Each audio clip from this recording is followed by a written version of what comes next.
Hello, আমি পাপিয়া চলে এলাম আবার একটি নতুন ব্লগ ভিডিও নিয়ে। তো দেখো, ও বাটুলপুরীর মন্দিরে ঠিক পুজো দেয় মানুষজন, আর আশপাশের মানুষজন কার্তিক পুজো করলেও সেই ঠাকুর এখানে রেখে যায়। তো তোমাদের সাথে সেটাই শেয়ার করছি। দেখো,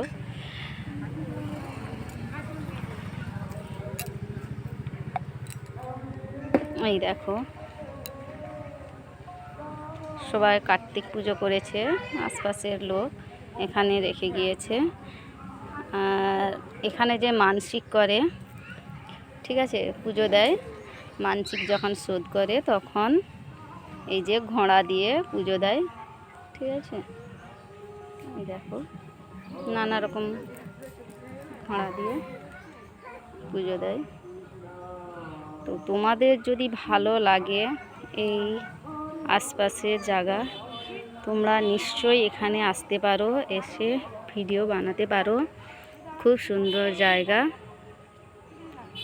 এই দেখো, বেলগাছটা কত সুন্দরভাবে এখান থেকে পরিষ্কার বোঝা যাচ্ছে, আর কত কত বেল হয়েছে, খুব সুন্দর। যদি ভালো লাগে সাপোর্ট করে পাশে থেকো। ধন্যবাদ।